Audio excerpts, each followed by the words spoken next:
You know what it is? It's Friday. It's Friday, and it's time for another Consumer Advice Series episode. I'm Steve Casillo. I am your host for the next 10 minutes because that's what we offer, 10-minute nuggets of information. And today, because he's right over there, over my left shoulder, is Phillip Washington Jr. in the studio. Say hello to the audience. How's it going, audience? And he is, you know, if you've been watching these 10-minute nuggets, that Phillip likes to go deep in the psyche, deep into your soul, deep into your mind. We call him the financial Phil. I should have worn my shirt. He should have worn his shirt. His financial philosopher shirt that he was just gifted yesterday. Yeah, I appreciate that. But today,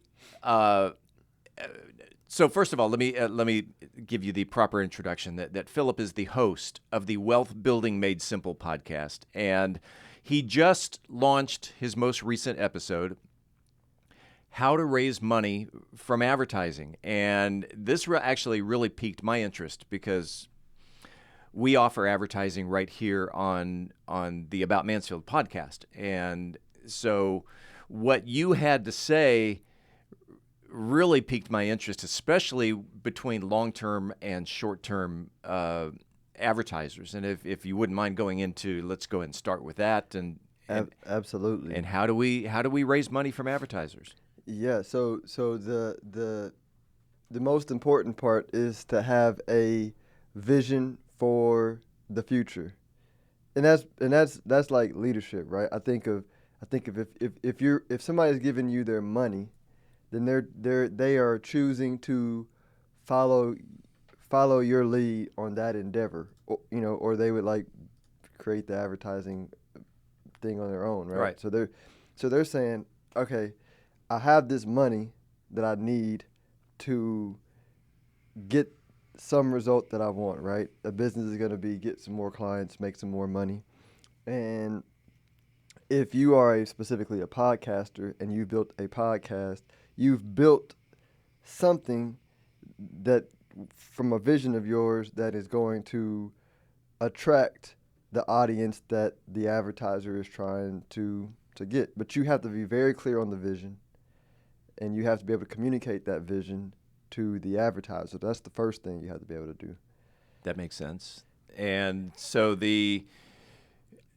again, going back to the short term versus the long term, you actually had a great analogy on your podcast with the tortoise and the hare. Yeah. What was that? Aesop's fable, I think it was. That's what it's called. I yeah, remember where it's that a fable. Yeah, Aesop's fable.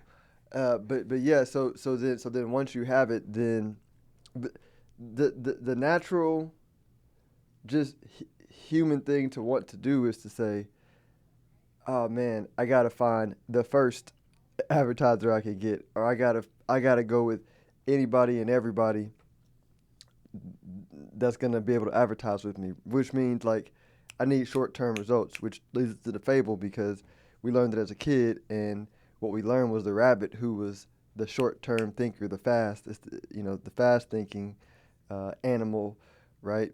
They started off fast, and it appeared that the rabbit was going to beat the tortoise, but what always happens is the long-term patient mindset wins over time because a short-term mindset, gets very distracted, and it does a lot of extra work, right? So the way it plays out in advertising is, if you say, hey, I just got to find an advertiser, and you have a short-term mindset, then you're only going to attract people with a short-term mindset. And so, and the problem with that in advertising, specifically in podcasting, is podcasting is brand building. It's not transactions. Sure. And when you're in the brand game, you got to think more like Adidas than some company I can't even remember, because if you're not in the brand game and if you're in a sales game, I don't even remember, like, you don't have a brand, you're just transacting. But like all the best brands, Adidas, Disney, they play a long-term game. And so you have to let them know you're invested in this podcast, but you're not investing in getting results in 3 months or 4 months. You might get results 3 months or 4 months, but you're doing this for 18 months from now, right. 2 years from now. So advertising, how to raise how to raise funds from advertising. It doesn't necessarily have to play into podcasting. And you mentioned let's take Disney or Disneyland as an example. One of their advertisers could be Coca-Cola, and that's the product that they sell. But every cup that they sell has the Coca-Cola brand on it, and so that's a part of the advertising package that Disney brings in. And so, how important is it?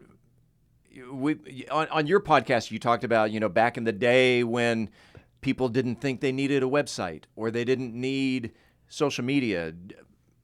Do they need a podcast? Yeah, that's part of the vision. So going back to podcasting, if you're selling podcasting, you got to sell your vision for how you're going to help the advertiser reach a certain audience and why your podcast can do that. But the overall bigger thing that you want to sell too is just the future of podcasting, right? It's people said before, I own a business, I'm not going to need a website, right? Maybe some of the listeners can't remember that, but like that was a thought back in the day. And then businesses were like, this social media thing is stupid.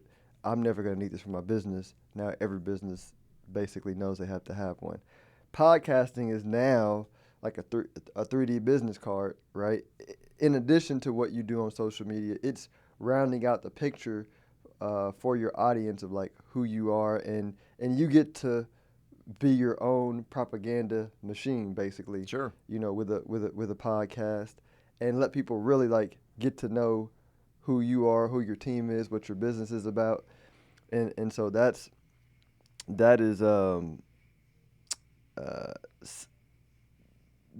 is happening, and the world's going to move there, regardless of what you think and how you feel about it. It's happening, and so from a podcast standpoint, you want to be able to sell that because you're like, hey, if you're investing in my podcast, not only are you investing in my individual podcast, but you're investing in the industry, because as the industry gets bigger, like we get bigger. And so the dollars you invest today are gonna, if you execute properly, podcaster, bless them more and more every year in perpetuity, or as long as your podcast is in existence. Right.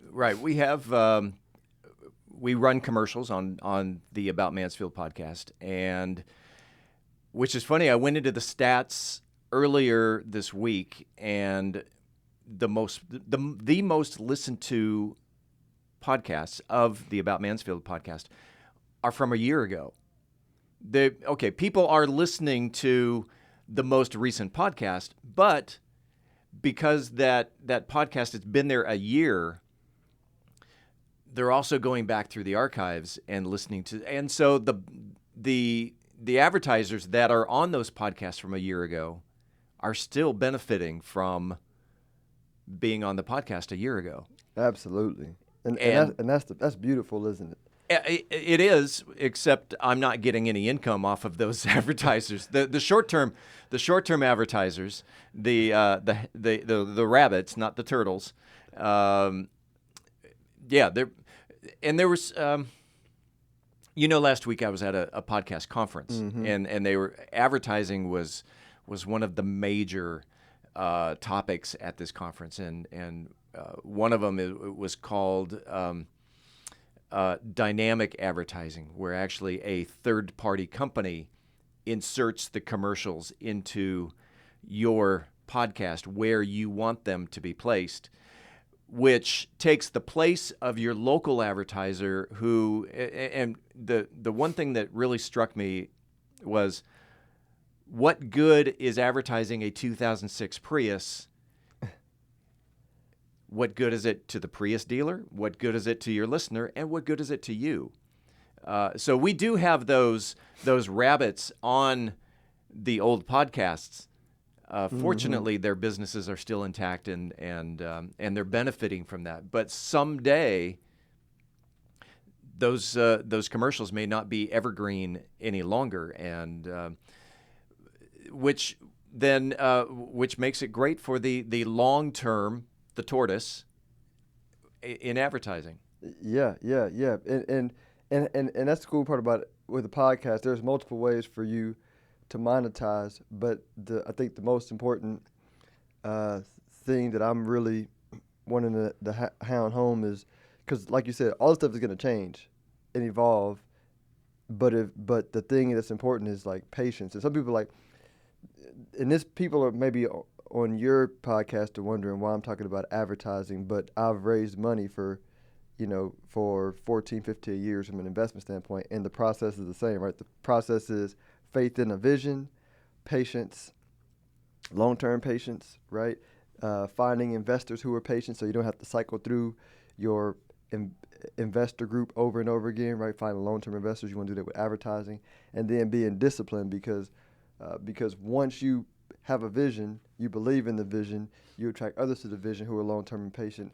Then you have to stay disciplined because you're going to attract people who, as the vision expresses itself more and more and more in reality, meaning people begin to buy into podcasting more and more, you're going to have an influx of people who now want to advertise because they're seeing what you're doing and people have been talking about it. And then you got to stay disciplined and say, all right, cool, I know I got to pay this bill, but I only want long-term patient advertisers because trust me, like that short-term win is not worth it because you're going to have to keep every 3-4 months finding new advertisers versus finding your core advertisers that if you tell them, I don't want you to advertise unless you're going to stick with me for 3, 4, 5 years. Right. And if you're not, it's okay. I don't need your money, right? And that's a power. A, that communicates confidence, right? And B, it makes sure that y'all are clear. So when you're a year in and they tell you, this is not what I thought. That's what do we talk about? That's what I do in investing all day long. Oh man, this year the market is down. What do we talk about? Right? Long term. Patience. Right? Patience. Like this stuff works out over time because we're investing into a winning vision. So the out of just that 2-minute segment right there are 4 keywords that I picked out of there: vision, patience, discipline, and trust. Is that how you raise money for advertising? That's exactly how you raise money for advertising. All of that wrapped up in a 10-minute nugget of information. If someone wanted to reach out to Phillip Washington Jr. for more information on vision, patience, discipline, and trust, how can they get a hold of you? The best way is, for this topic, let's do Phillip at phillipwashingtonjr.com. Specifically, the reason why I'm doing this podcast episode is we're building a course on monetizing a podcast, and it'll be up soon. But if you want to get on the waiting list, you can email us at that email address, Phillip at phillipwashingtonjr.com. Phillip is spelled with 2 L's. The philosopher of finance. And thank you, by the way, you, Phillip Washington Jr., for your vision, your discipline, your patience, and your trust in what we do here. You've been with me now, I think, for about 2.5 years. Yeah. And I appreciate you. I'm staying with you because you know what you're doing. So you are an example of a turtle. Yes. I have small lips too, like a turtle. So yeah.